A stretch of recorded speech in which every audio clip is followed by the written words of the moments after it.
Bienvenidos a Museo Soumaya, Fundación Carlos Slim. Hoy nos encontramos frente a este dibujo que realizó el artista Giacomo Manzoni, más conocido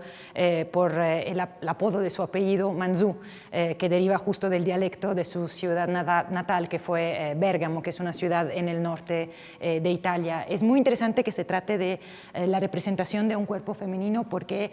para Manzù la mujer fue un grandísimo tema de inspiración. Él solía decir que lo único en lo que confiaba era justo la mujer, que para el hombre representaba un refugio. Había la posibilidad de redescubrimiento de las propias raíces, pero también lo que era la esperanza. Entonces vemos como sobre todo a partir de 1930 el tema de la mujer llega a cubrir un rol fundamental adentro de su producción artística. Y este dibujo en particular fue realizado en 1937, cuando él se encontraba en Venecia para una breve estancia en el Hotel Bauer, y justo era la fecha de la Bienal número 19, la célebre feria, pues la Bienal de Venecia, donde se exponían y se sigue exponiendo todas las grandes propuestas de arte contemporáneo. Cuando Manzù hablaba de la inspiración y hablaba de su arte, siempre subrayaba que él obedecía justo a una inspiración, a una fuerza interior, y no se preguntaba cómo o por qué, simplemente obedecía a esta fuerza, y es por eso que él solía definirse un primitivo justo porque lo que hacía era hacerse guiar por la inspiración y no tanto por una formación de tipo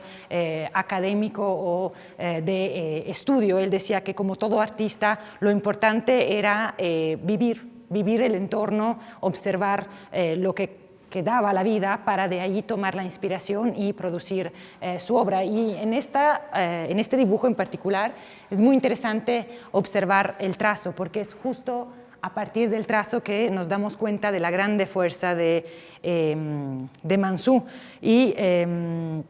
lo interesante justo de esta obra es que si nosotros observamos a esta imagen, la representación del artista no es una representación idealizada, es una representación realista. Vemos cómo tiene un vientre bastante generoso, tiene un seno natural, está en una posición de intimidad, y todo eso es muy espontáneo y justo celebra la mujer así como ella se presenta. El ritmo, sobre todo el ritmo del dibujo, lo que es el trazo, es un ritmo continuo y seguro, pero vemos como a veces también presenta tensiones y sacudidas repentinas. Y esto es lo interesante justo del trazo de Manzù y lo que es el dibujo, que nos permite también sondear un poco del carácter y de la técnica artística que a veces con el lienzo ya se llega a cubrir. Y esto es importante porque lo que hizo también mucho Manzù a lo largo de su producción artística es investigar lo que es la relación entre el artista y el objeto, porque aunque él siga una plástica naturalista, siempre en el medio está esta relación. Y si observamos abajo está justo su firma, y él aquí se firma como Manzù doceavo porque él justo era el 12º hijo de 14 hermanos, procedía de una familia muy numerosa, y justo cuando habla de su infancia, habla del hecho que procedía de una familia modesta. El padre era un zapatero, y justo para ganar un poco más lo que hacía era trabajar en la iglesia que estaba ahí cerca de la casa que tenían en Vía Sant'Alessandro, y la madre los crió a todos. Él nunca manifestó tanto interés hacia el estudio, de hecho tuvo que repetir 2 veces la terza elementare, que sería el tercer año de primaria aquí en México, hasta que los padres le dijeron que tenía que ir y encontrar un oficio, y fue ahí cuando trabajó por un decorador que se dio cuenta que lo que él sabía hacer lo sabía hacer con las manos, y ahí justo encontró su vocación, porque Manzù también realizó muchas esculturas, entonces sí tenía como este contacto directo con el material. También viaja a París con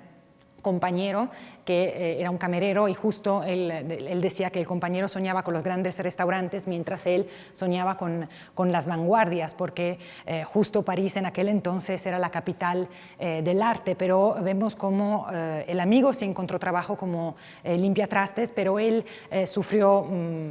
el hambre, en el sentido de que no lograba vender sus dibujos y justo dice que en un dado momento desmayó por el hambre y ahí lo encontró la policía y como él no sabía hablar francés, pensaron que era un antifascista y lo regresaron a Italia. De ahí él se mudó a Milán, de Bérgamo a Milán, y ahí su carrera empezó a descolar poco a poco. Cuando murió en su casa de Ardea en Roma y muchos críticos que han hablado de su producción justo dicen que la soledad era